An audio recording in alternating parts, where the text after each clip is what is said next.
Bonjour à tous. Avec cette petite vidéo, je vais répondre à la question que certains m'ont posée. Faut-il aujourd'hui encore mettre du mortier autour de vos châssis de fenêtres? Ben non. Auparavant, on le faisait pendant des années, mais on doit tous savoir qu'il est très important d'avoir un joint souple, une dilatation entre deux matériaux différents. Et alors j'ai fait une petite vidéo à Liège pour vous préciser au Palais des Congrès. Cela va vous montrer que si on met un joint mortier entre deux matériaux différents, eh ben, ça casse et après c'est une source d'humidité dans les maisons. Donc après il y a moisissure, décollement, etc. Alors j'ai fait une petite vidéo qui va vous prouver donc ce que je dis et après je vous montre de suite comment faire plutôt un joint de dilatation, un joint souple. Donc il est très important donc, de faire donc, dans les nouveaux bâtiments et donc on se voit tout de suite sur chantier.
Voilà, aujourd'hui je vais vous faire une vidéo un peu plus particulière parce que certains m'ont demandé comment faire un joint entre deux supports irréguliers. Alors je vais vous montrer le joint de dilatation ici, vous voyez. Donc il est ouvert, donc c'est assez irrégulier. Alors qu'est-ce qu'on va choisir comme couleur? On va choisir évidemment la couleur qui va se rapprocher du joint de la brique. Ici c'est beige. Alors je vais employer donc comme mastic du parabon. Voilà, donc du parabon beige foncé. Voilà, parabon beige foncé. Alors en premier lieu, qu'est-ce que je vais faire? Ben, je vais mettre un fond de joint donc, qui va me permettre évidemment une bonne aération parce que c'est un fond de joint donc, qui n'est pas à cellule fermée. Donc vous pouvez voir que le vent passe à l'intérieur. Alors je vais vous montrer comment mettre ce fond de joint. Alors, donc vous devez mettre le fond de joint au moins 1 cm à l'intérieur. Au moins 1 cm à l'intérieur. Voilà. Ça va vous permettre de bien caler votre mastic au moment où vous allez l'appliquer, il ne va pas partir à l'intérieur.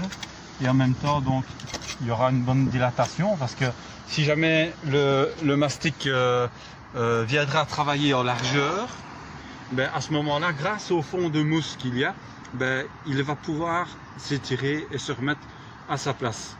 Maintenant, si vous remplissez derrière et qu'il y a du mortier, ben, ça ne fonctionnera pas. Il va rester accroché au mortier. Donc, c'est très important de mettre un fond de joint donc avant l'application du mastic. Donc, je vais m'arrêter ici pour vous montrer donc, l'essai.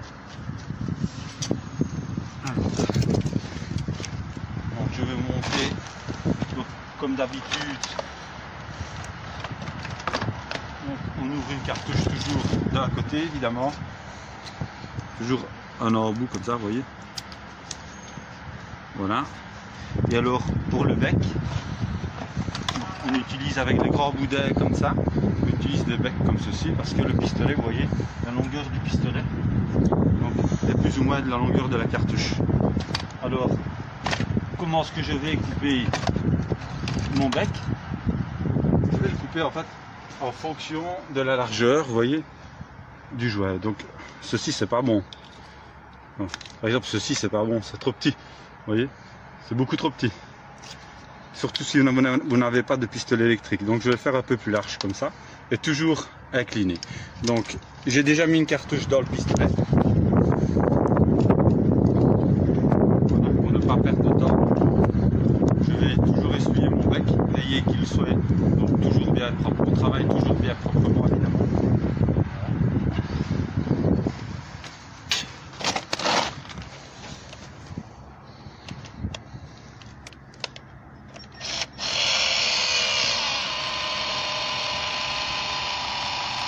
Alors vous ne faites pas trop déborder.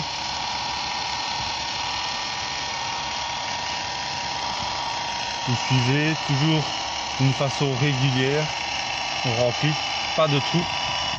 Alors quand vous arrêtez le pistolet, hop, vous redescendez vers le bas, vous voyez. C'est un petit truc, mais qui peut vous faciliter donc votre travail. Donc je vais redémarrer d'en haut.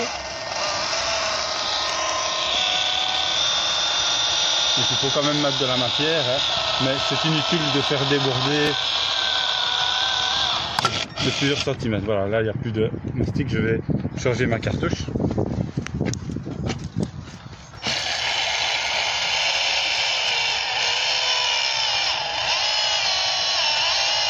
J'essaie quand même d'être régulier, de faire plus ou moins une ligne droite le long de la brique. Maintenant vous pourriez employer un tape évidemment. Mais sur la brique, ça ne tient pas fort bien. Ou la bande casse, mais tape ou bande casse quoi. Ouais. Donc, alors je m'arrête, hop. Et alors je vais sur celui que j'ai fait, hop, et je descends. Je vais prendre mon seau à lisser. Donc c'est de l'eau savonneuse. Vous voyez, c'est de l'eau savonneuse. Donc vous mouillez. Une fois bien mouillé, ben c'est ça qui est bien et qui est très pratique, c'est que si vous faites une tâche, ben vous pouvez toujours la récupérer. Alors il y a deux façons de le lisser. Soit vous utilisez donc une palette comme ça et vous écrasez votre jouet. Vous faites déjà quelque chose de droit en faisant comme ça. Vous remouillez et après allez mais dans l'autre sens. Votre palette bien nettoyée, vous prenez simplement ce qui a débordé en fait. Voilà. Et s'il y a des petites taches, ne vous tracassez pas. Comme je vous ai dit, vous voyez les petites taches là. Avec le pinceau bien mouillé, ça tombe en fait. Ouais, ça tombe. Après vous repassez un petit coup votre pinceau, comme ça. Je repasse la main.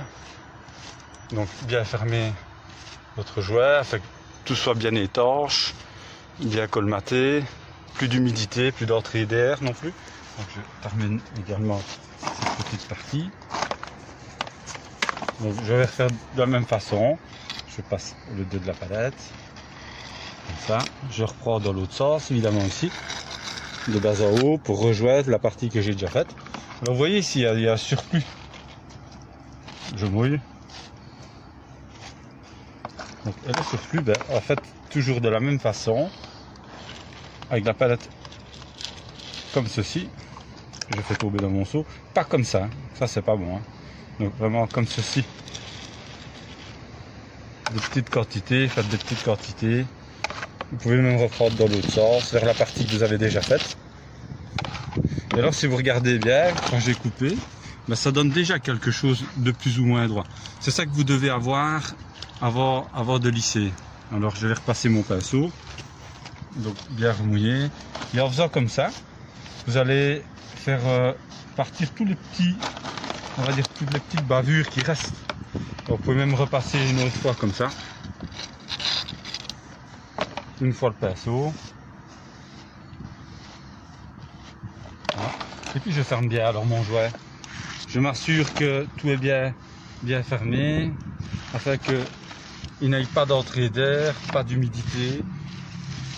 Voilà. Je vais remouiller pour vous montrer, parce qu'avec le savon vous ne voyez peut-être pas bien. Voilà. Donc je vous montre. N'oubliez pas de faire un petit V sur mes vidéos et de vous abonner, donc afin que je continue évidemment toutes ces vidéos. Donc moi je vais continuer donc ceci jusque tout au-dessus. Donc n'utilisez pas de silicone entre deux surfaces comme ça, entre deux briques. C'est mieux d'utiliser du mastic, du polymère, le Sikaflex est très bon, le Soudal, le Parabon, ce sont des mastiques professionnels.